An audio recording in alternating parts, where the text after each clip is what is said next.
Esse podcast é uma iniciativa Anestesia de Valor, uma comunidade com o intuito de aproximar a classe médica da anestesia preditiva, tecnológica e segura. Ouça novas perspectivas e crie sua concepção de valor. Fique agora com o novo episódio da 6ª temporada.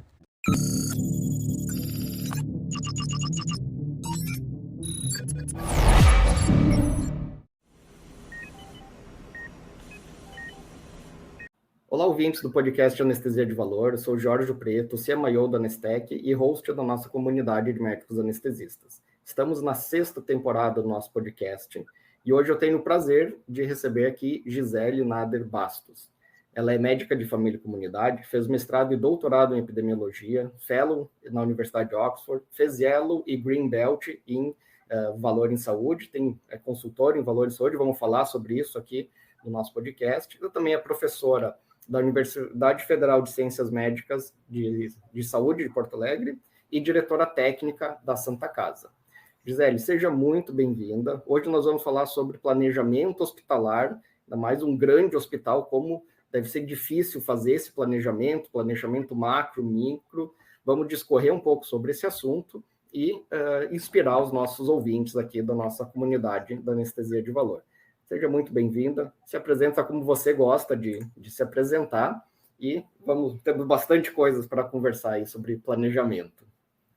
Olá, Geórgio, olá, ouvintes, é um grande prazer estar aqui com vocês. Eu já acompanho o trabalho que a Anestec vem desenvolvendo e esse trabalho de educação permanente, né, através dos podcasts. Então, quem é a Gisele que vai conversar com vocês hoje? Hoje eu ocupo essa posição de diretora técnica da Santa Casa de Porto Alegre, uma instituição que tem 221 anos, uma gigante com mais de 1.300 leitos, 10 mil colaboradores, 4 mil médicos de corpo clínico, 440 médicos residentes.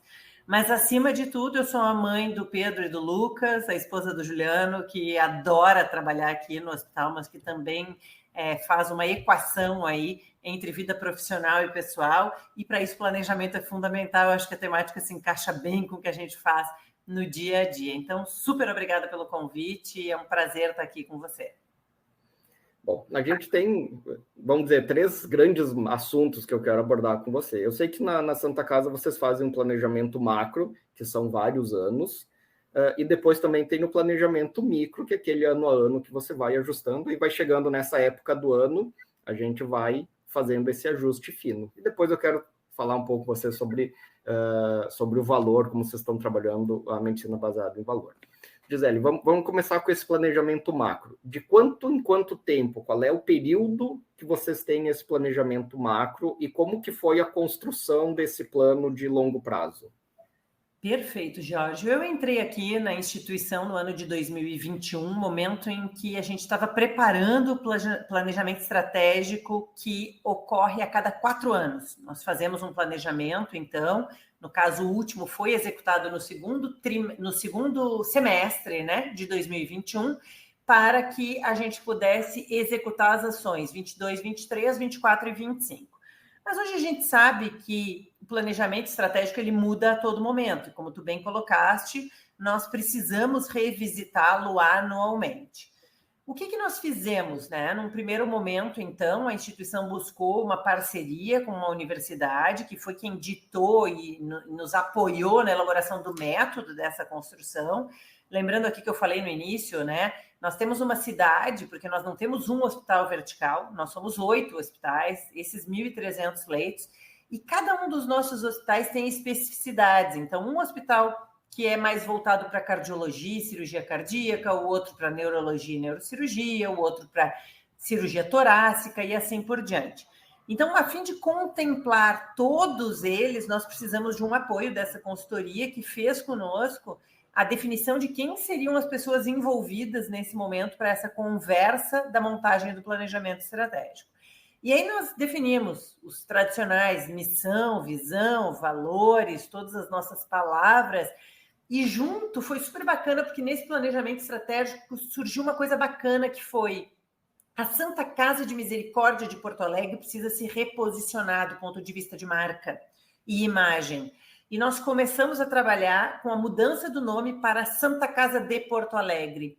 tirando a palavra misericórdia da nossa logomarca, mas não querendo dizer que nós deixaremos de fazer o nosso propósito, que é atender a quem mais precisa, que são os pacientes do Sistema Único de Saúde, e que hoje são 70% da nossa demanda. Essa é uma equação importantíssima. Sustentabilidade para nós é palavra de ordem. Então, o nosso mapa estratégico, ele acabou nos apoiando muito nessa redefinição de quem somos, logomarca, posicionamento. Nós passamos a nos chamar a cidade da saúde, onde circulam 25 mil pessoas por dia. E aí a gente colocou lá, o nosso objetivo principal é atingir sustentabilidade para manter o Sistema Único de Saúde em pé. Colocamos os vários objetivos e as diretrizes estratégicas e as responsabilidades para os diretores que aqui compõem, né, a direção executiva da instituição. Nós somos 5 diretores aqui. E também para os diretores de cada um dos hospitais, diretor médico e a gerente de operações que cada um dos hospitais tem. Desdobramos isso em várias metas e essas são, então, as metas que a gente vem trabalhando ao longo desses ciclos e exatamente nesse momento a gente está redefinindo o que a gente quer para o ano que vem, que é o ano de 2025, que é o nosso último ano deste planejamento a ser executado. E eu acho que um ponto bem bacana aqui para ressaltar para quem está nos ouvindo é que nessa mudança de marca, a gente também teve que mudar muito os nossos objetivos. E um deles que veio bem carregado para a diretoria técnica e para a diretoria de operações foi o objetivo estratégico de cuidado centrado na pessoa, no paciente e melhora da experiência humana. Então, esse sim tem sido foco muito grande de todos nós. Como é que a gente traz isso para um hospital que sempre foi considerado exemplo em complexidade, mas em atendimento ao povo? Como é que a gente traz isso para o convênio e para o particular? Então, esse é o desafio do momento. Legal, com certeza é difícil. Eu fiz o meu estágio optativo na faculdade aí.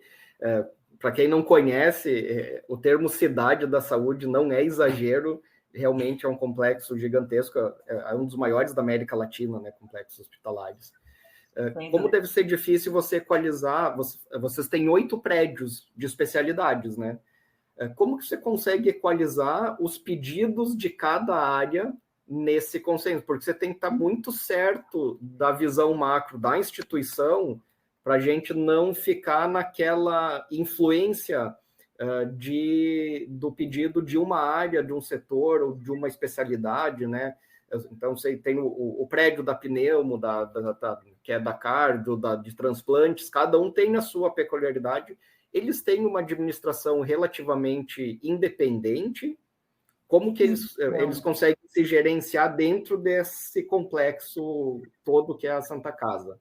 Super bacana essa tua pergunta. Nesses últimos anos, a gente fez uma mudança, porque isso acontecia, né? Um conflito muito pelos interesses particulares, e possivelmente quando você passou aqui era assim, né? Então, eu sou um hospital de transplantes, eu faço mais de 600 transplantes ano, eu tenho os meus desejos, e eu quero fortalecer essa área. E aí, do lado, a gente tem um hospital oncológico, que é o único da América Latina, exclusivamente oncológico, que é o Santa Rita, um hospital da criança. Como é que a gente faz isso? Então, o que a gente criou aqui? Nós criamos o que nós chamamos de segmentos horizontais. Então, uma dupla, que é um coordenador médico e uma coordenadora de enfermagem, fazem a coordenação dos segmentos. Tem uma dupla que faz coordenação de todas as unidades de terapia intensiva, uma dupla faz toda a coordenação das unidades de internação, a outra das emergências, a outra dos exames de CDI e imagem e uma outra do materno-fetal. Com isso, essa dupla está sempre ciente de todas as necessidades de todos os hospitais e consegue desdobrar o que a gente traça aqui na estratégia para a base, para o operacional. Então, eu consigo dizer, olha, a gente vai olhar em todos os hospitais agora, queda, tempo médio de permanência, mortalidade, infecção, úlcera de pressão. E aí, esse coordenador de linha, ele consegue passar isso em todos os hospitais. Então, isso foi um facilitador no entendimento de como priorizar os pedidos que chegam a todo momento. E é claro que, de certa forma, a gente ainda tem uma verticalização nas unidades, que são os diretores médicos, cada um tem um diretor médico. Mas esses diretores, eles reportam aqui para a direção executiva mensalmente, em reuniões mensais, onde a gente discute e eles conhecem muito bem as necessidades dos outros, por vezes tendo que abrir mão de uma reforma que alguém queira, porque nós recebemos uma emenda de bancada ou de um parlamentar e nós vamos precisar aplicar num outro hospital que nesse momento está precisando mais. Então, tem sido bem bacana essa articulação dos segmentos, do trabalho com duplas de coordenadores médico e de enfermagem, inclusive para otimização de escala. A gente sabe que desperdício é um problemaço na área da saúde, né? E se as pessoas falam aí na literatura em 30% de desperdício, eu diria que um hospital ensino como o nosso, com 450 residentes, a gente deve ter quase 50% de desperdício. Porque o residente, ele entra, ele troca o avental, ele contamina o campo, ele usa uma ampola e descarta o resto. Então, quando a gente vê essas oportunidades e o desperdício, a gente pode fazer escalas compartilhadas, a gente consegue trabalhar no segmento de forma muito mais integrada. Isso é muito interessante, porque, assim, se você tem uma pessoa que trabalha de uma maneira, digamos assim, horizontal em todos os hospitais, você vai saber, cara, todos os prontos atendimentos, a emergência está com um problema nisso. Então, isso vai ser, se é um problema em todas as emergências, isso é um problema maior do que um problema pontual que acontece no centro cirúrgico de um só dos hospitais, né? Exatamente. Aí você pensa, né? Vocês que trabalham com dados e com volume enorme de dados, imagina, eu tenho 8 blocos cirúrgicos. Então, são 8 segmentos, se eu tivesse um gestor em cada um. Não, eu tenho um segmento cirúrgico, está resolvido. Esse segmento é coordenado por um médico e uma enfermeira que me trazem o dado geral. São 5.500 cirurgias por mês. Como é que a gente tem isso na mão, né? É um volume enorme. E aí, fazendo esse processo, a gente consegue, inclusive, alocar melhor especialidades que hoje não tem um hospital mãe. Então, aonde é que eu vou alocar o otorrino? Então, eu aloco onde eu entendo que eu consigo conversar com o gestor daquele hospital e dizer, olha, aqui realmente no Hospital São José, que é o de neurologia e neurocirurgia, a gente tem espaço e a gente entende que tem afinidade. Vamos colocar aqui o otorrino. E aí a gente direciona todos os agendamentos para aquele local. Central de agendamento é uma central de agendamentos única hoje, né? Todo mundo agenda num portal digital. Foi uma mudança, foi uma revolução no ano passado, quando a gente começou a falar que ia sair do telefone e do WhatsApp e que ia passar para a plataforma digital. Mas hoje o pessoal já aceita que tem que fazer e faz, né? Não, com certeza. Outra coisa que me chamou a atenção, assim, vocês devem trabalhar com muitos indicadores, né? Você saberia dizer, o nosso público aqui é mais anestesistas, quais são os indicadores anestésicos cirúrgicos, assim, do cuidado cirúrgico, que vocês olham, assim, com aquele que está sempre na lupa, que nunca sai do olho de vocês? Eu te diria que, assim, infelizmente, a gente tem muito indicador, alguns deles desnecessários, né? Mas na área de anestésio, a gente tem alguns monitoramentos importantes lá do ponto de vista de hipotermia, esses indicadores que vocês entendem ali na sala de recuperação sendo olhados pela chefe de serviço da anestesiologia e pelos nossos 2 médicos, que são as lideranças ali do procedimento. Quando eu olho para a cirurgia segura no todo, e não só para anestésio, a gente vê time-out. Infelizmente também, né, a gente não tem dados excelentes e varia muito por bloco cirúrgico. A gente tem resultados aí na casa de 70%, 80%, quando estiver bom, né? Quando a gente acha que as pessoas estão realmente fazendo, dá 80%. E nós somos certificados, acreditados ONA 3, agora vamos passar por nova acreditação em dezembro, e a gente está sempre batendo para que eles cumpram isso, né? Mas em geral, eu entendo que a gente poderia ter menos indicadores e um olhar mais específico, mais aprofundado sobre eles. E aí, especificamente da anestésio, eu te diria que são os indicadores de qualidade assistencial da sala de recuperação.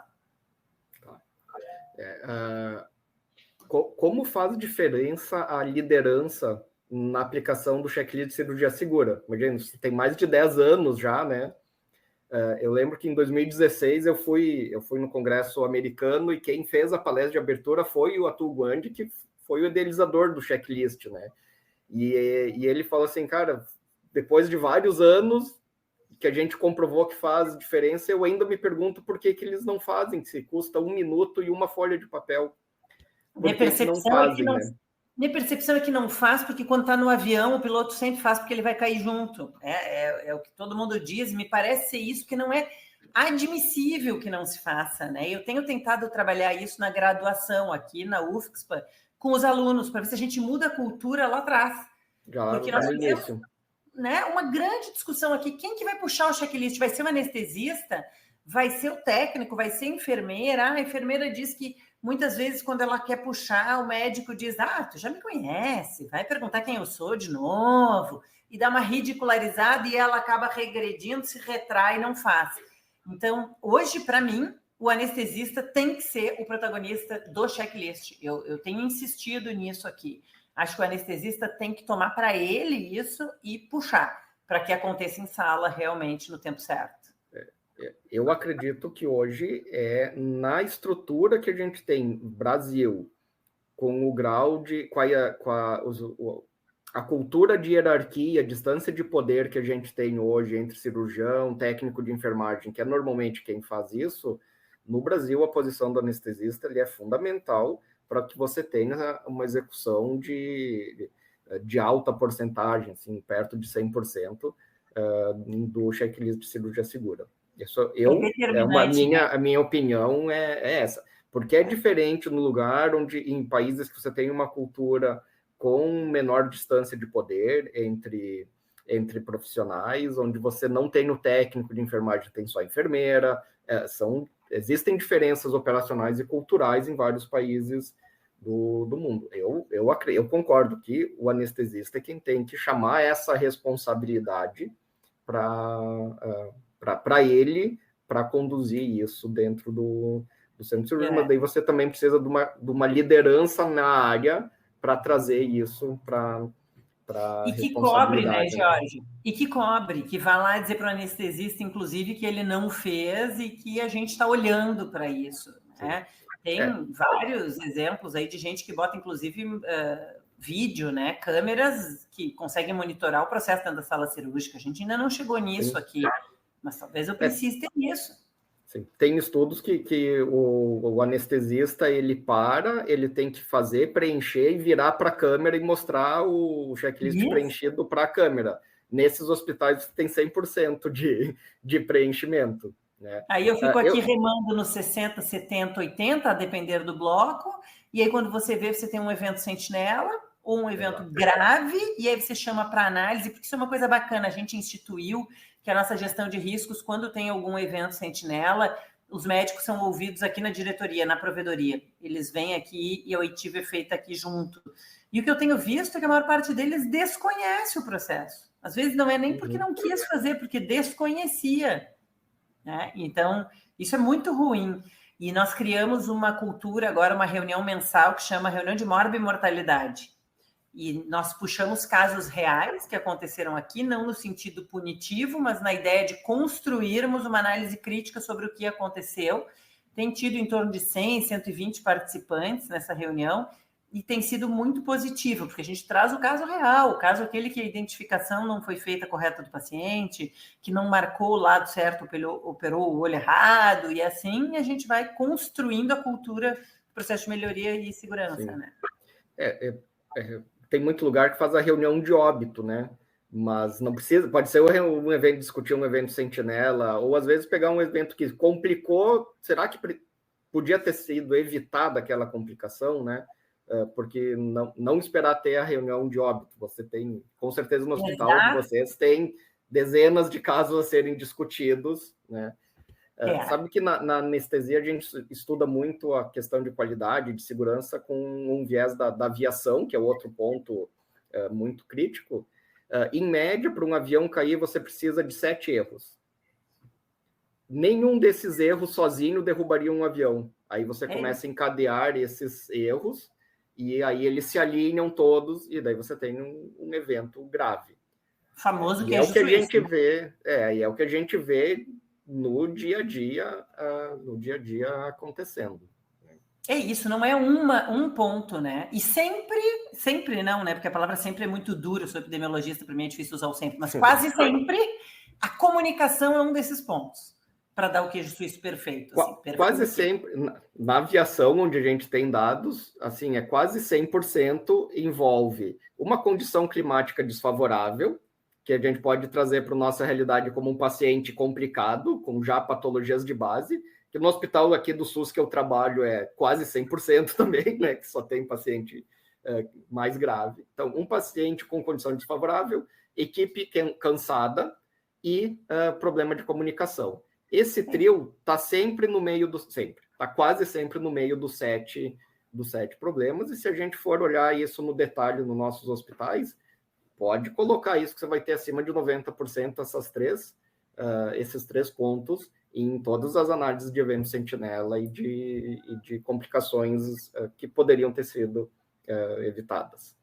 É isso aí. A gente trabalha os óbitos aqui na comissão de óbitos e, eventualmente, algum vai para a comissão de morbimortalidade. Mas o que nós temos tentado fazer é uma mudança de cultura, de trabalhar as metas, né? E aí trabalhando identificação correta de paciente, prevenção de queda, de úlcera, uma por uma, né? E trazendo exemplos reais para ver se isso impacta, de certa forma, mais forte no dia a dia dos profissionais. Bom, Gisele, então desviamos um pouquinho, mas já está falando do plano que vocês fizeram de 4 anos. Agora, com certeza, chegando no final do ano, tem alguns botõezinhos que você tem que começar a mexer para fazer a sintonia fina para ajustar para o ano que vem. Como que você olha, assim, essas metas a gente não alcançou, mas com um trabalhinho extra que a gente poderia ter alcançado, as metas que atingiram, vocês estão dentro do padrão adequado. Como que vocês fazem o acompanhamento para que isso não saia da meta? Como que vocês trabalham esse ajuste fino agora, ano a ano, que com certeza é a hora que vocês devem estar falando sobre isso, estamos agora gravando em novembro, né? É isso aí, estamos gravando em novembro, nós começamos em outubro essa revisão, nós criamos uma coisa que a Santa Casa não tinha, que é uma área de estratégia.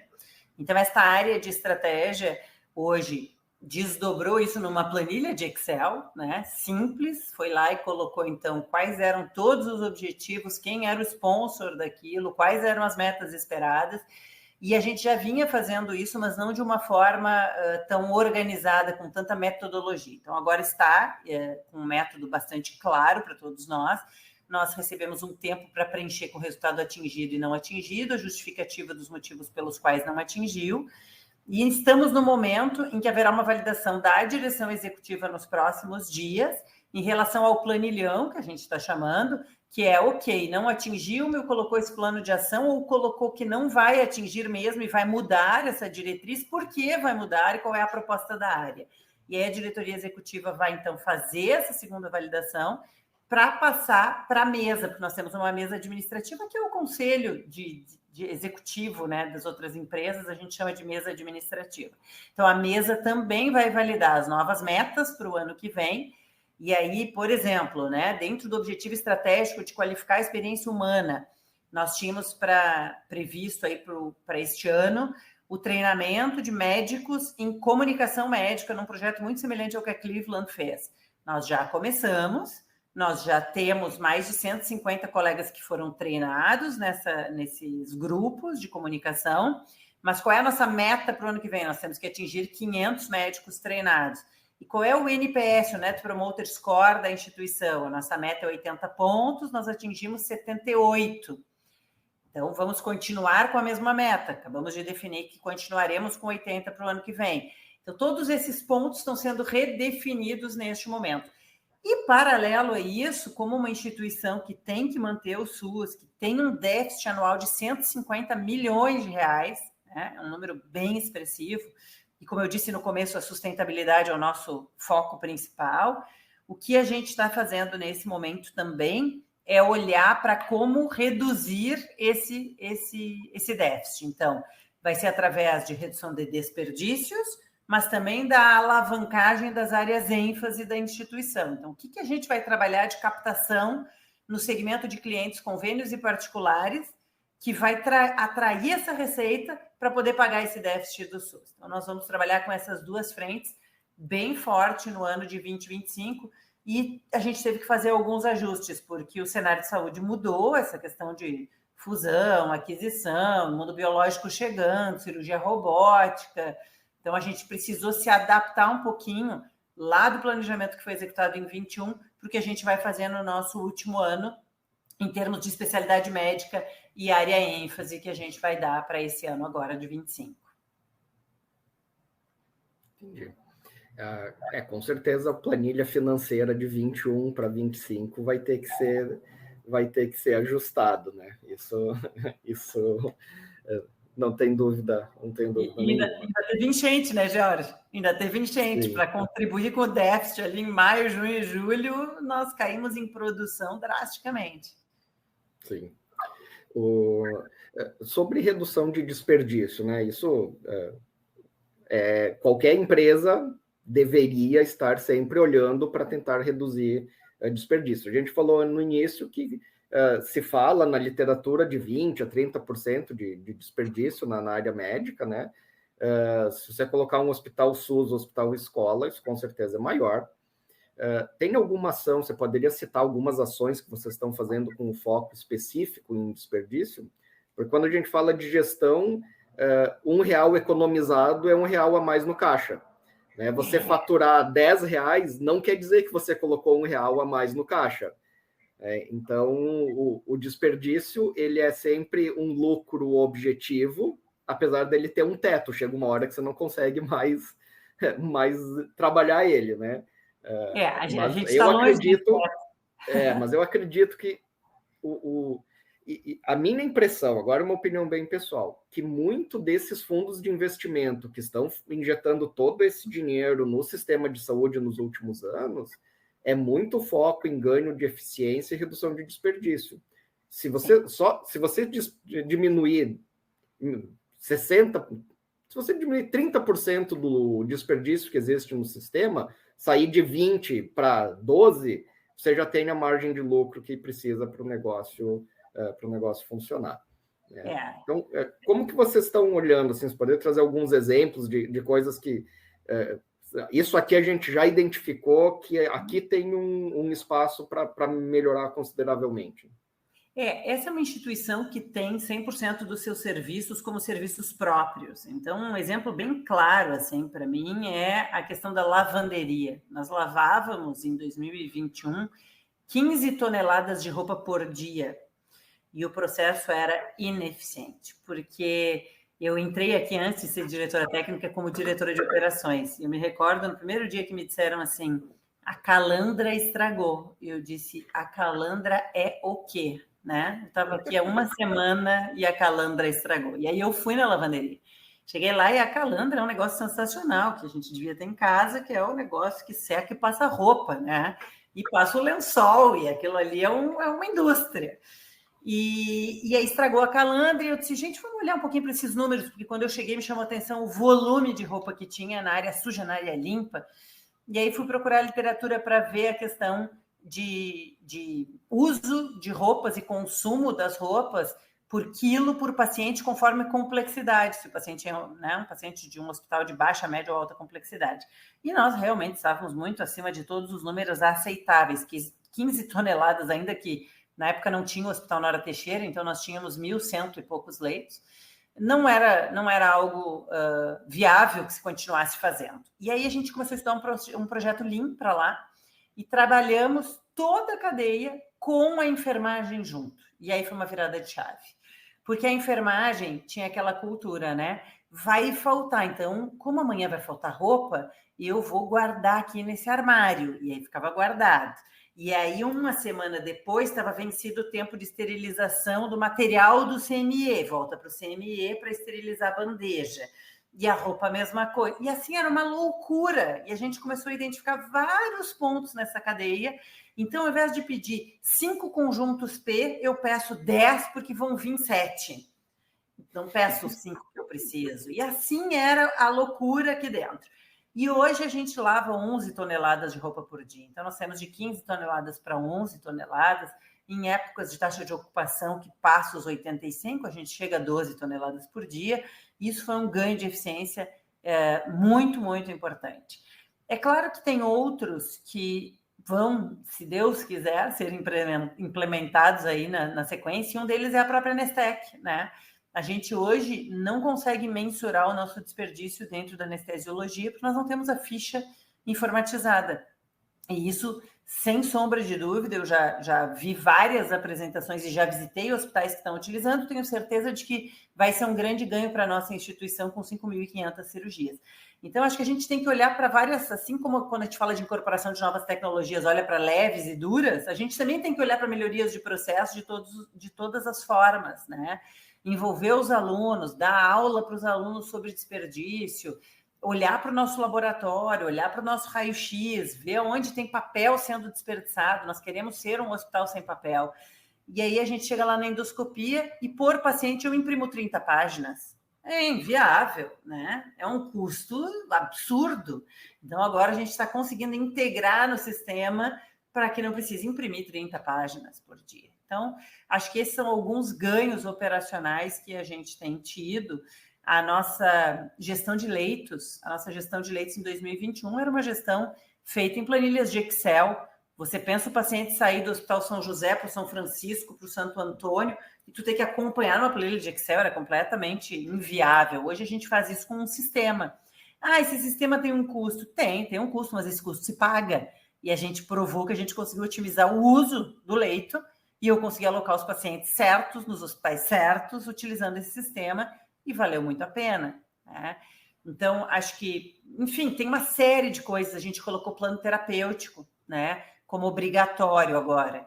Era um plano terapêutico que não era obrigatório, o médico ia lá, escrevia se queria, se não queria, não escrevia, a equipe multi não sabia o que tinha que fazer. Na hora que chegava o paciente para dizer que tinha alta, ele dizia: como que tem alta? Eu preciso falar com a nutricionista para ver a sonda. Bom, mas como que a nutrição não sabia? Não está escrito no prontuário. Agora não, agora é obrigatório, o plano terapêutico tem que estar preenchido, senão não libera a segunda prescrição. Então, a gente diminui de áreas desperdiçadas, né? Então, acho que a gente tem muito a avançar ainda, mas já conseguimos colocar tecnologia e vários processos aí para redução de desperdício, e eles estão como foco para 25, como a gente comentou, o planejamento macro, ele já estava pronto, mas deu para redesenhar isso para 25, e certamente no 26, 27, 28 e 29, isso vai ser a tônica do nosso planejamento, porque se eu reduzir 30%, que seja, gente, em 150 milhões negativos por ano, eu já estou tendo aí 45 milhões na conta, né? É bastante dinheiro. Com certeza. Eu achei bem interessante você falar, porque desde que existe gestão, se fala do tripé de pessoas, processos e tecnologias, né? Não adianta você pôr tecnologia num processo ineficiente, porque você só vai automatizar um processo ruim, né? Então, as pessoas por onde eu começo? Primeiro, né, começo colocando um olhar externo, que foi o que você fez na lavanderia. Coloca um olhar externo, né? E olha bem a cadeia, passo a passo, os retrabalhos, todos os desperdícios de tempo, olha o processo todo bonitinho, ponta a ponta, de preferência com alguém que não executa o processo, porque aí aquela pessoa está viciada já naquele funcionamento, né? Exato. Aí depois que você otimizou, cara, não, agora o processo está bonitinho. Como que você avalia se um processo está bom? Você coloca um indicador chave no meio, um no meio e um no final, ou dois no meio e no final, se você tiver um lugar que é gargalo, você coloca um indicador ali, porque o teu processo vai ser sempre limitado onde tem gargalo. E essa é a função da gestão, você ir lá, aqui tem um gargalo, você ajeita. A hora que o processo está bonitinho, você informatiza, automatiza, põe tecnologia em cima, só que o pilar pessoas, ele é eterno, né? Porque quem vai tocar a tecnologia são as pessoas, quem vai fazer o processo são as pessoas. Então, a gente, imagino que vocês devam ter uma área de treinamento, uma área educacional bem grande para você conseguir treinar esse tanto de colaborador que vocês têm aí, inclusive alunos, tem a faculdade, tem a residência, tem os colaboradores, tem os médicos. É uma força de trabalho gigantesca. É permanente. Como que você... Mas há bastante tempo já se fala na administração de empresa que toda empresa é uma empresa de educação. porque você tem que estar continuamente treinando os funcionários. Hoje, as tecnologias, a cada 2, 3 anos, elas sofrem atualizações, modificações. Aí você tem que retreinar o funcionário, Chega uma hora que você só fica treinando o funcionário, aí você ajusta o processo de treinamento, aí automatiza, informatiza vídeo, né? E é o que eu falei antes no contexto educacional. Daí. Isso que tem turnover, né? Nós estamos falando de uma instituição que sofre a concorrência do mercado local dos concursos. Então, a gente tem 2 grandes hospitais na cidade de Porto Alegre, que são o Grupo Hospitalar Conceição e o Hospital de Clínicas, que tem concurso. E é inegável que quando eles abrem o concurso, os profissionais acabam se candidatando né, até em função da estabilidade. Então, o turnover da nossa instituição ele é muito alto, você treina e retreina. Então, a área é uma área forte, sim, tem que ser, né? Mas, acima de tudo, é liderar pelo exemplo, aquela velha frase, né? Isso é muito importante e a Santa Casa traz muito isso, assim. É um reconhecimento que o CEO fala muito, né? Eu tenho que dar o exemplo de me agachar, pegar o papel no chão, colocar no lixo, porque cada um tem que fazer a sua parte, mas nós temos que nos ajudar. Então, eu acho que tem isso nessa cultura aqui que é bem bacana, mas a gente passa treinando e retreinando. Essa é a nossa missão aqui, tá lá. E como hospital escola, mais ainda, né? Sim. A gente que está acostumado a trabalhar com residente, eu sou o coordenador da residência aqui, todo ano é o R1 de novo, né? E de novo. Eu já estou taquicárdica agora, porque nós já estamos em novembro. E sabe o que eu vi esse ano que eu achei bem legal até? Olha só, a pessoa se autoelogia, né? Ela vai para a live e se autoelogia. Eu criei um negócio chamado Manual Médico. Foi uma demanda que surgiu aqui quando abriu o novo hospital. Porque nós tínhamos corpo clínico antigo, as pessoas sempre muito acostumadas a abrir um novo hospital que é só particular e convênio, que é o Hospital Nora Teixeira. E chegaram médicos externos, e eles fizeram muitas perguntas. Como é que eu uso o sistema? Como é que eu ligo para a comissão de óbitos? Como é que eu ligo para o controle de infecção? Como é que eu falo com alguém para agendamento, autorização? Digo, gente, está faltando manual. E aí nós criamos este manual, a nossa coordenadora de unidade de internação foi super parceira, foi para a ponta, coletou informações e nós publicamos agora no Dia do Médico um manual médico, que tem o beabá para como você vai ser médico nessa instituição quando você chegar aqui. Tem um QR Code, se quiser olhar digital, e tem ele impresso, se você quiser olhar ele impresso. Então, tem tudo que tu puderes imaginar. Então, se eu sou testemunha de Jeová, o meu paciente é testemunha de Jeová e ele precisa de um amparo, com quem eu falo, em que número eu acho alguém que vai me dar uma consultoria sobre isso. Está lá no manual, né? Então, inclusive, era uma das coisas que eu tinha anotado aqui para te perguntar, porque eu fui dar uma olhada no LinkedIn sobre a Santa Casa, sobre você, e eu vi que estava lá, que vocês publicaram o Manual do Médico, foi uma coisa que me chamou a atenção. Aqui a gente tem, eu tenho praticamente 40 residentes, a gente tem um manual gigantesco da residência, porque a gente atende 4 hospitais diferentes, com 3 sistemas diferentes. Nossa! Porque um hospital é do estado, o outro é do município, o outro é uma US. Cada um são 3 sistemas diferentes. Então, o jeito de você prescrever, de fazer a ficha, de pedir sangue, de fazer uma reserva, de pedir exames, é diferente. Então, assim, tem as rotinas, quais são os protocolos que são de cada instituição, qual é o protocolo que é da equipe de anestesia, que é em todos os hospitais. Então, assim, a gente foi construindo... Porque bem isso, o residente chega, o R1, e ele não sabe nem entrar e sair do hospital para chegar no centro cirúrgico. Né? Exato. E aí são 4 hospitais diferentes. Aqui no caso de vocês são 8, né? Mas pelo menos o meu sistema é o mesmo. Olha que vantagem, veja bem. Mas o manual médico é demais, e agora a gente entra no período aí de seleção dos novos residentes. Tem um encontro, né, inicial, onde eles vêm e fazem a integração com a direção e depois da integração com a diretoria, também fazem a integração com os serviços. Mas é claro, né, como a gente sabe em todas as instituições, que acaba passando do R3 para o R2, do R2 para o R1, do R1 para o doutorando e assim por diante, né? E assim vai. Então, a ideia é que a gente possa padronizar isso também. E quem tem tido um papel importante nisso é o escritório de valor, né? A gente falava que esse é um tema importante. Foi criado em fevereiro de 22, o escritório de valor aqui, e tem nos apoiado muito nisso do método, né? De nós trazermos a importância do cuidado centrado, da jornada do paciente, mas também olharmos o custo dessa jornada, o quanto tem de consumo de recursos numa jornada de um paciente aqui. Isso eu queria te perguntar agora. Eu queria que você falasse um pouquinho, você tem a titulação em Yellow Belt, Green Belt, né? Como é que você fez, o que significa isso, que eu acho que a maioria dos nossos ouvintes aqui não conhecem.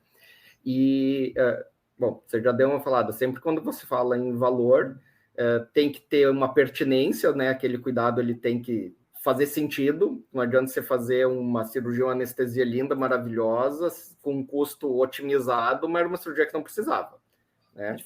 Então, sempre olhar o custo, olhar os resultados.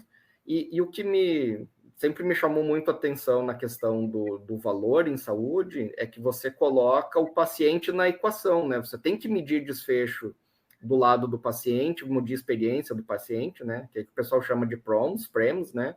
A gente tem falado sobre isso aqui, né? Que é a experiência baseada no paciente, os desfechos baseados no paciente. Me explica um pouquinho como é que é o Green Belt, Yellow Belt, e como que vocês estão trabalhando com esse escritório de valor. A joia, na verdade, lá em 2006, né, quando Michael Porter e Elizabeth Eisberg, que são os dois grandes mentores aí da Universidade de Harvard, criaram esse Value-Based Healthcare lá. Isso se deve ao fato da Eisberg ter tido um filho que teve um problema de saúde, e ela começou a buscar a solução para esse problema, e ela viu que o sistema americano era completamente desorganizado, cheio de ineficiências e desperdícios, e ela procurou, então, um colega da universidade, o Porter, e eles publicaram esse livro que chama Redefining Healthcare, ou Redefinindo a Saúde, e de lá para cá, de 2006 para cá, muito se fez e muito se evoluiu fora daqui, mas aqui no Brasil, lá em 2017, né, saiu em 2015 um artigo dizendo que todas as instituições de saúde deveriam, os provedores, terem um escritório de valor. Em 2017, o Einstein foi pioneiro e lançou o primeiro escritório de valor, área para avaliar, então, isso, os PROMs, os PRAMs, os desfechos que importam para o paciente, a experiência e os custos. E essa certificação é uma certificação que vem de lá e que foi validada para o Brasil, então hoje já pode se fazer o Yellow e o Green Belt, agora tem o Black Belt também, que foi lançado recentemente, e para além das certificações, né, e a gente comentava um pouquinho aqui, a certificação é super bacana, traz um reconhecimento, mas eu acho que o que a gente precisa mudar é que as pessoas precisam entender esse conceito que tu trouxeste muito bem na tua fala, porque o artigo o que é valor em saúde, ele traz uma equação que diz, no numerador, desfechos que importam para o paciente e desfechos clínicos, e no denominador, o custo. Mas isso foi adaptado para versus pertinência, porque se a pertinência for nula, a equação toda é nula. Isso Virginia Mason fez essa adaptação, é nesse embasamento que a gente trabalha aqui na Santa Casa. Se não for pertinente o cuidado, para nós não tem valor nenhum. Não adianta a cirurgia de coluna ser perfeita, maravilhosa, com custo aceitável, mas ser um paciente jovem que com fisioterapia teria tido o mesmo desfecho, né? Então, a gente trabalha isso. Então, o que eu entendo é que, para além da certificação, o que nós precisamos mudar é a cultura. A gente precisa fazer um processo de transformação onde as pessoas entendam essa equação, entendam a importância da pertinência e se preocupem verdadeiramente com o que é valor e não só com o dinheiro. Porque não é quantas moedas, é quantas moedas isso me trouxe de resultado, de benefício, e lá na frente. E muito se fala, mas pouco se faz. Quando a gente senta aqui, né, e nós estamos há 3 anos trabalhando esses projetos, 22, 23 e 24, a gente senta muitas vezes, nós, instituição provedora de saúde, os médicos que vão entregar o cuidado, a saúde suplementar é o convênio que foi escolhido para determinada condição clínica, porque o VBHC trabalha em cima de uma condição clínica, então vamos supor dor lombar ou síndrome metabólica, que são 2 que a gente trabalha muito forte hoje, e a indústria farmacêutica. E aí a gente vê, bom, nessa cadeia aqui, quem pode ceder um pouquinho em cada lugar para a gente poder chegar a médio e longo prazo num resultado importante. E o que a gente vê é que cada um segue, apesar de estar falando que faz valor, muito preocupado com o seu umbigo, e preocupado em dizer assim, não, mas a minha sinistralidade amanhã não vai diminuir, não, então eu não posso entrar nisso. A sinistralidade ela não vai diminuir em dezembro se a gente começar o projeto em novembro. Tem que ter uma mudança de porta de entrada do paciente, tem que ter uma mudança da equipe médica que vai atender, tem que ter uma mudança de qualificação das equipes, protocolos assistenciais. Então, as pessoas estão muito ansiosas por encontrar a pílula mágica e ela não existe. Se a gente não sentar verdadeiramente, pactuar coisas a médio e longo prazo, nós vamos seguir falando em mudar o modelo de remuneração de fee for service, né, para fee for value, e não vamos fazer isso. Nós vamos ficar remunerando alguns indicadores de qualidade. Então o tempo médio de permanência desse médico foi 0,2 menor e esse vai ganhar um bônus. Isso é bônus. Isso não é mudança de fee for service para fee for value, né? Então, acho que nesse ponto a certificação ela é bem instigante, ela traz essa provocação, mas o que a gente precisa, para além da certificação, são pessoas engajadas na causa que se comprometam a mudar isso na sua prática diária. E é um trabalho bem difícil de ser feito, tem que ter resiliência. Sim. Quando qualquer coisa que você fala em mudar a cultura, demora, é difícil e é trabalho de tempo integral. Então, se achar que você vai fazer uma reunião por mês e vai mudar a cultura, esquece. Você não vai fazer. Você precisa, em média, 5 anos para mudar a cultura, com trabalho contínuo, resiliente, e a cultura ela vai aproximar algumas pessoas e vai expelir outras. Então, você tem que estar preparado para, no decorrer do caminho, você perder pessoas boas, mas que não se adequam naquela cultura, e aí entram algumas questões políticas, com certeza, no meio desse cenário, digamos assim. Faz pelo menos 15 anos que eu escuto falar, talvez até mais, sobre mudança do modelo de remuneração. O que se implantou realmente no Brasil foi o modelo de bundles, que só foi um teto de gasto, não tem nada a ver com valor, é só um limitador de gastos. Isso. Quando a gente falou antes em redução de custo, né? A gente tem um modelo de saúde que é hospitalocêntrico, a gente só consegue enxergar o paciente quando ele está dentro do hospital, e aí a gente quer cortar custo no hospital a toda forma para melhorar a margem, só que você cortar custo no hospital e o paciente complicar depois, aumenta custo no lifetime desse paciente, que é nesse aspecto que entra a tua avaliação de valor. Às vezes vale a pena você investir mais nesse paciente no hospital para que ele não tenha uma complicação depois e que na linha do tempo ele vai ter um resultado financeiro mais favorável. Só que aí que tá, são coisas de longo prazo. Né? E lá atrás, né, Giorgio? Eu sou médica de família, a gente tem 60 mil equipes de estratégia de saúde da família e a gente não tem 20 mil médicos de família e comunidade formados. Então, como é que a gente faz essa equação fechar? Que promoção e prevenção que eu estou promovendo? Eu não estou fazendo isso. Eu estou fazendo prevenção secundária, muito pouco diagnóstico precoce, porque eu faço mesmo lá na atenção primária, é prevenção terciária, é reabilitar. Então, a gente está sempre correndo atrás da máquina, né? Por não estar entendendo que esse paciente tem que ser cuidado antes de ficar doente. E a gente não entende isso pelo que tu falaste, porque nós temos uma formação hospitalocêntrica. Porque nós temos lá desde a graduação, no banco da faculdade, nós vamos para onde? Para dentro do hospital. Exatamente. E isso que a nossa faculdade, né, para os nossos ouvintes, a gente fez a mesma faculdade na mesma universidade, na Federal de Pelotas, né, somos contemporâneos na faculdade, era uma faculdade que tinha uma parte de medicina de família muito forte. Super. Que tinha um posto de saúde, né? Sim, que tinha posto de saúde resolutivo. Isso. Né, o posto de saúde resolvia as coisas.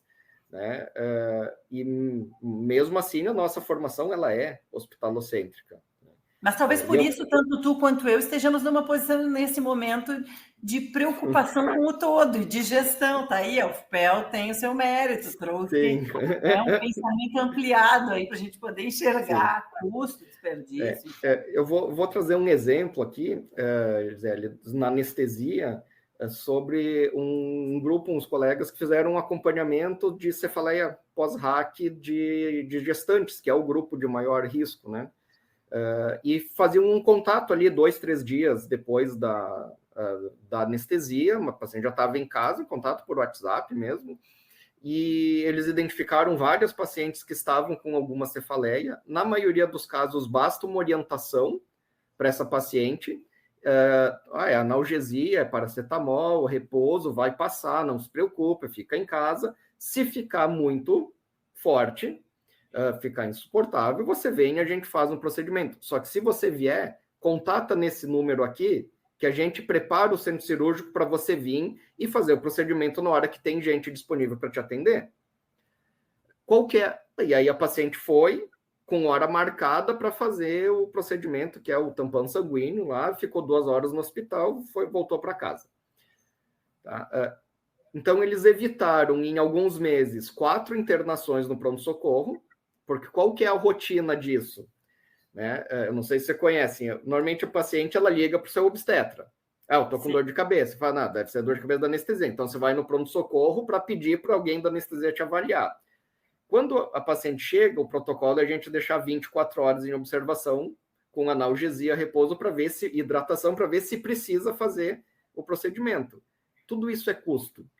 E um bebê em casa, né? E o bebê em casa, entendeu? Uma logística, uma experiência de paciente terrível, porque essa paciente, ela vai, o obstetra não diz para ela, vai para o pronto-socorro preparada para ficar 24 horas.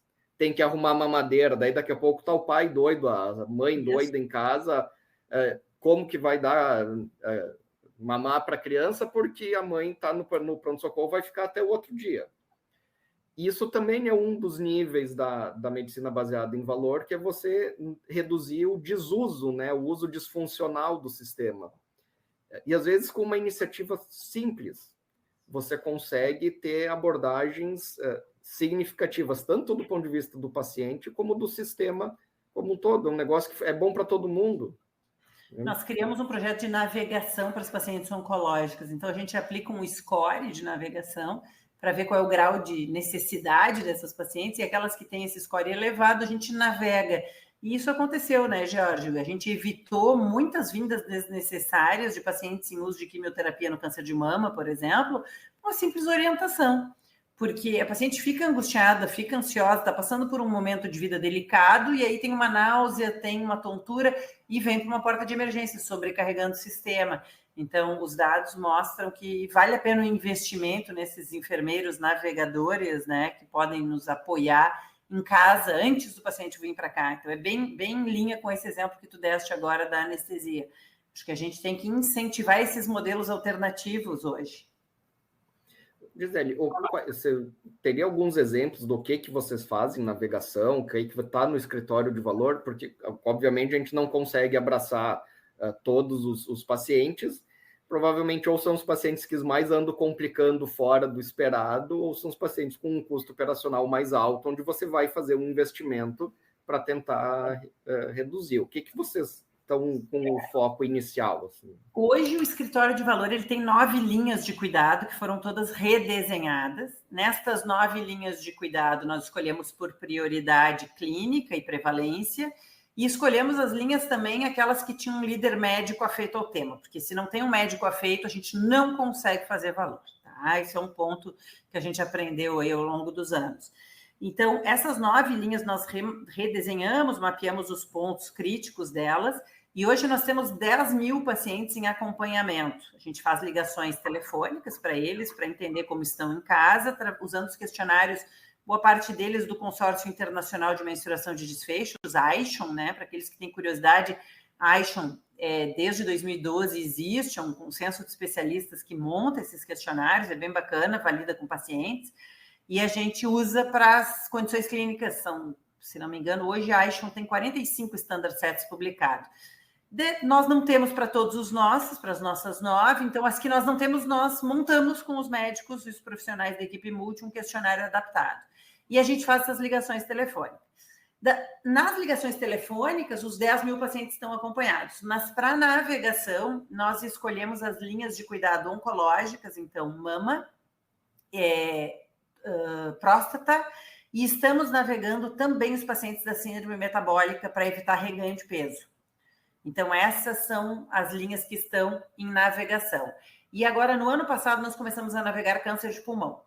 Tá? Também entendemos que tinha um benefício significativo no câncer de pulmão. Esses são os que a gente está com enfermeira navegadora. Aí eu tenho outras linhas, por exemplo, câncer de cabeça e pescoço, eu não tenho navegação. mas eu tenho acompanhamento telefônico para saber desfecho clínico e, eventualmente, se algum paciente relata alguma intercorrência, a gente aciona o médico e faz uma mini navegação, digamos assim. A gente faz uma intervenção, porque ele não está sendo navegado. É uma intervenção. Entendi. Para quem tiver curiosidade, você faz um cadastro lá no iShon, no site, você tem acesso aos questionários, inclusive para quem é nerd de dados aí, né? Eles dizem até como você faz para montar as variáveis, para montar um banco de dados com isso. É realmente bem interessante. E eu convido os nossos ouvintes para baixe um Standard Set oncológico, eles têm como se fosse uma mandala. O que me chamou mais atenção a primeira vez que eu olhei para isso, que já faz alguns anos, é que a gente, como anestesista, cirurgião, né, do cuidado anestésico cirúrgico, você olha para o desfecho, recorrência de câncer, óbito, né, reoperação, complicações cirúrgicas em si, né? Quando você olha na mandala, isso aí corresponde a uns 30% dos itens avaliados. Porque aí você coloca, sempre está o paciente no centro da mandala, né? Então você vai ter perguntas sobre qualidade de vida, sobre funcionalidade, sobre relação social, se esse paciente voltou a ser reinserido, se ele tem funcionalidade, se ele tem dor, se ele autoimagem, no caso de câncer de mama, tem uma série de outras coisas que com certeza dos nossos ouvintes anestesistas que têm aquele foco muito do cuidado anestésico cirúrgico, que isso corresponde a um pedaço da avaliação desses pacientes quando você está olhando como valor, como paciente no centro do cuidado. E para quem já teve algum familiar que passou por esse tipo de questão, você sabe que né, o cuidado médico ele é muito pontual, focado em coisas muito específicas, não no cuidado integral, né, do paciente. Tu sabe, Jorge, que eu tive uma experiência, eu fui convidada para participar da elaboração do Standard Set da iShon de Covid. E eles fizeram um estudo online, obviamente, época de pandemia, e tinha paquistanês, australiano, enfim, um de cada canto do mundo. Nós fazíamos as reuniões online e nós todos naquela coisa dura, né? Do desfecho duro. Então, ficou quanto tempo em ventilação mecânica? O que utilizou de droga? Como é que... E aí, acabou toda a nossa discussão, nós montamos o Standard Set e a iShon disse, bom, agora vocês precisam indicar 2 pacientes de cada centro que nós vamos aplicar o questionário e ouvi-los. E depois a gente volta para esse grupo técnico. Eles aplicaram os questionários, voltaram para nós e disseram, olha, gente, está muito bom o trabalho de vocês, foi ótimo, mas os pacientes sentiram falta das perguntas de ansiedade, depressão e retorno às atividades da vida diária, cotidiana. Bom, tudo bem, foram inseridas as perguntas e nós começamos no hospital onde eu atuava a monitorar esses pacientes. Dito e feito, 6 meses depois, os únicos indicadores que não haviam retomado a taxa de normalidade tinham sido os que os pacientes tinham referido que estavam preocupados. Ansiedade, depressão e atividades de vida diária. No resto, estava tudo muito bem, estavam respirando muito bem, que era a preocupação dos médicos duros, né? A gente estava duro ali pensando, não, a gente tem que olhar o tempo de ventilação mecânica, vai ver se não vai ficar com sequela, e a traqueostomia. O paciente queria, na verdade, voltar a trabalhar e não estar deprimido e ansioso. Era isso. Exatamente. Exemplo bem real do que a gente estava falando. Bom, Gisele, nós já estamos aqui com um bom tempo. Se deixar, a gente fica conversando bastante, né? Aí, eu queria agradecer novamente, né, você ter compartilhado com a gente o teu tempo aí para falar sobre isso. Passamos por várias questões sobre planejamento macro, ajuste de planejamento, falamos sobre valor em saúde. Eu queria que você desse alguma mensagem final para os nossos ouvintes, né? Se você pudesse dar uma mensagem assim, para todos os anestesistas do Brasil te escutarem, o que você gostaria de falar para eles e deixar algum contato de como o pessoal pode te encontrar, se quiser trocar uma ideia contigo, te consultar para alguma coisa. Eu garanto, Jorge, que você esperava uma super mensagem para todos os anestesistas do Brasil. Eu vou dizer assim, gente, puxem o checklist de cirurgia segura. Vocês vão estar entregando um serviço assim espetacular para a população brasileira. Mas, para além disso, te pedir isso para vocês todos, assim, que nos apoiem nesse projeto de que a gente precisa cuidar dos nossos pacientes. Eu acho que a gente precisa falar sobre o engajamento médico em todos os níveis do planejamento estratégico. O que nós vemos muito na gestão hospitalar é que os administradores, as áreas financeiras, elas acabam tomando as rédeas do planejamento estratégico e poucas vezes há um comprometimento da área médica, um envolvimento no dia a dia disso. E nós, na verdade, como médicos, somos o mote do hospital. Eu brinco aqui, isso aqui não é um hotel, isso aqui é um hospital, gente.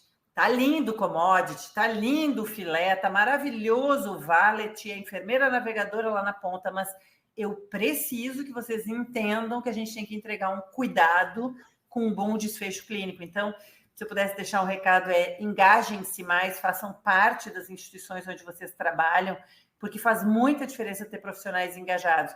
E o que eu vejo, assim, de quem lida com os profissionais de várias especialidades aqui, são 4.000 médicos de corpo clínico, os anestesistas têm um dom para gestão, têm um tino para isso. Então, vamos aproveitar isso, né, para poder colocar em prática uma melhoria para os nossos pacientes, dos desfechos clínicos aí.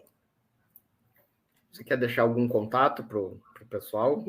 Em todos os locais eu sou Gisele Nader Bastos, então LinkedIn, Instagram, até Facebook das velhas e antigas eu ainda tenho, Gisele Nader Bastos, e eu tenho um YouTube que eu infelizmente não tive tempo de atualizar tanto, mas tem vários vídeos que falam sobre o que é geração de valor em saúde, o case da Cleveland Clinic, o case da Martini Clinic, um conteúdo aí do Yellow e do Green Belt traduzido em poucos minutos, são vídeos curtos, que é num vídeo do YouTube também, Gisele Nader Bastos.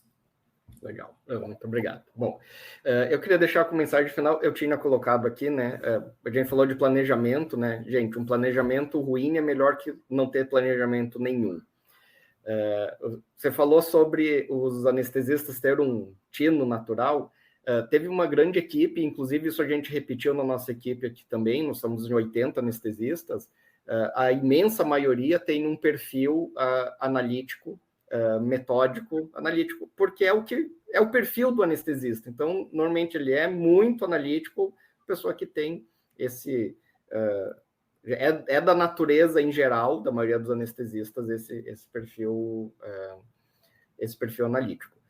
Uma coisa que você falou, a gente tem falado muito sobre isso no podcast aqui, que o anestesista ele tem que sair lá da sala fria e escura, do seu cantinho lá que ele está fazendo a sua anestesia, e ele tem que sair, ele tem que levar os seus dados, as suas informações, as suas ideias para a organização, para a operação do centro cirúrgico, para a gestão, e ele tem que sair, a liderança da anestesia, e saber o que esse hospital, onde a gente está trabalhando, espera do centro cirúrgico, espera da nossa operação, o que não é negociável, o que a gente pode dar um jeito, dar uma ajustada, e o que a gente precisa fazer, porque é o que o hospital espera. Porque senão, às vezes, você fica lá totalmente desconectado do que está acontecendo com o hospital, do que a gestão está fazendo, do todo o planejamento, tem um planejamento de 4 anos, um alinhamento anual, e você não faz a menor ideia do que é aquele planejamento, do que eles esperam do centro cirúrgico, depois fica reclamando que ninguém te escuta. Mas você está falando uma coisa e todo o resto do hospital está pensando outra, ninguém vai te escutar mesmo, cara. Então, a gente precisa estar alinhado, saber o que aquele hospital espera da gente. O que não é negociável, qual é a nossa participação, qual é a nossa função nesse cenário e no caminho que o hospital propõe como instituição. Se você está ali dentro, cara, você tem que estar ajustado e seguindo o mesmo caminho, senão o hospital está indo para um lado, você está indo para o outro. Obviamente, isso vai gerar conflitos, né? E a maioria das vezes isso é desnecessário, digamos assim.